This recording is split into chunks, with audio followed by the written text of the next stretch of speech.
Vâng, xin chào anh chị và các bạn. Ngày hôm nay thì em Khánh có về thêm được một mẫu xe 7 chỗ thương hiệu Chevrolet Orlando đời 2015, tên tư nhân một chủ nhá. Mẫu xe số động, máy 1.8 gầm cao. Trang bị trên cái mẫu xe này anh chủ cũ anh độ nên khá nhiều đồ chơi anh chị nhá. Đồ chơi trên chiếc xe này full option rồi anh chị nhá.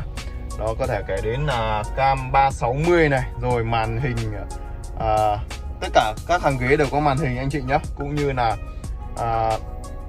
cam hành trình này, loa đài cực ngon anh chị nhé. Rồi auto hiện tại của chiếc xe này là có 75.000 anh chị nhé, 75.000 km chuẩn. Đấy, bao trích test cho anh chị mình. Thì sau đây em sẽ đi chi tiết về cái mẫu xe Orlando 2015 tên tư nhân một chủ sử dụng này nha anh chị.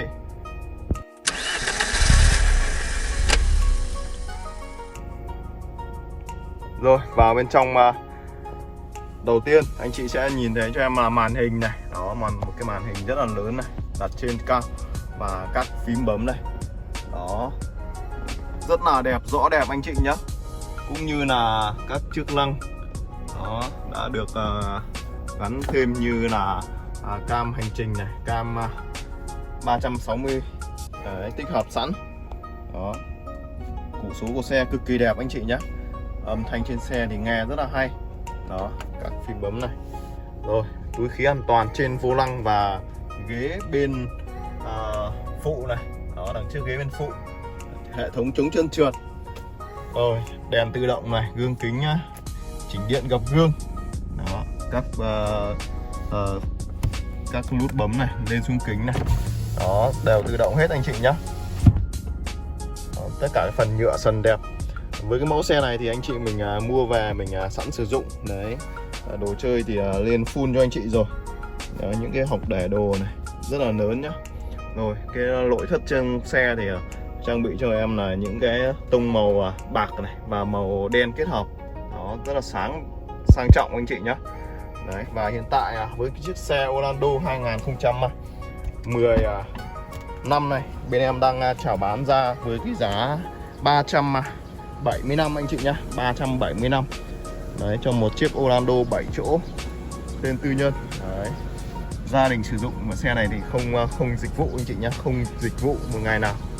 Đó, tất cả các ốc này là bao zin đẹp cho mình. Ghế là chỉnh điện anh chị nhá, ghế chỉnh điện này. Xe có cửa sổ trời. Đó, xe có cửa sổ trời.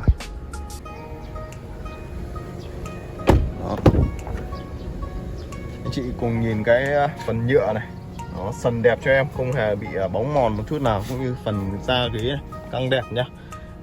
Đó, có cửa gió cho hàng ghế sau. Tình trạng 4 vỏ còn mới anh chị nhá, thắng đĩa 4 bánh. Cái cùng phanh được sơn màu đỏ anh chị nhá. Đó, cùng phanh sơn màu đỏ cực kỳ nổi bật. Và đằng trước thì có cho em là đèn anh chị nhá, đèn bi này. Đó, siêu sáng luôn, đèn bi cầu siêu sáng, hệ thống đèn sáng đẹp cho em nhé. Đó, và tất nhiên là phần máy thì bao zin cho anh chị mình nhé, máy bao zin. Cái phần da máy này cực kỳ sáng đẹp. Cả con ốc này.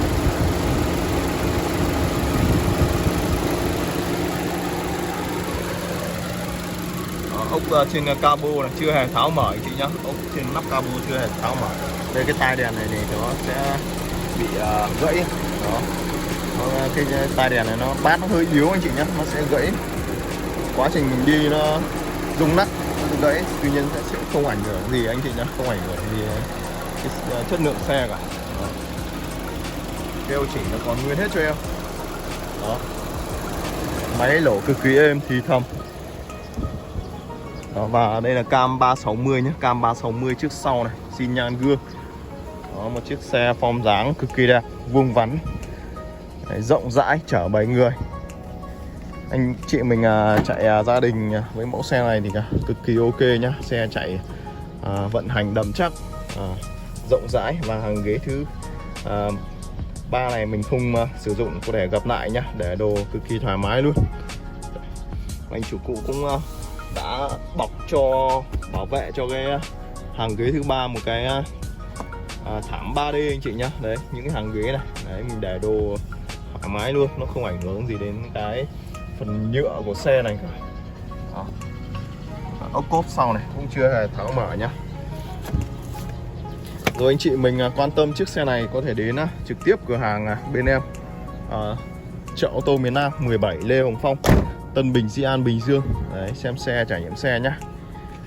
Đó, cảm biến sau này. Rồi mọi thông tin anh chị liên hệ em Khánh số điện thoại 0789 683456 nhá. Đó, thì bên em luôn về xe mới hàng ngày, và anh chị mình có thông tin bạn bè em Khánh cũng cần thu mua xe cũ nhá. Đấy, thì cũng giới thiệu cho em Khánh. Đó, tất cả cái ốc rồi.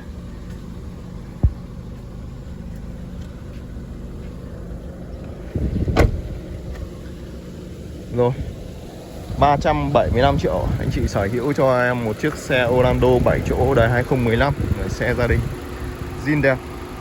Để anh chị em mình quan tâm hãy đến trực tiếp cửa hàng xem xe và trải nghiệm. Rồi, cảm ơn anh chị và các bạn. Hẹn gặp lại anh chị ở những video giới thiệu xe tiếp theo.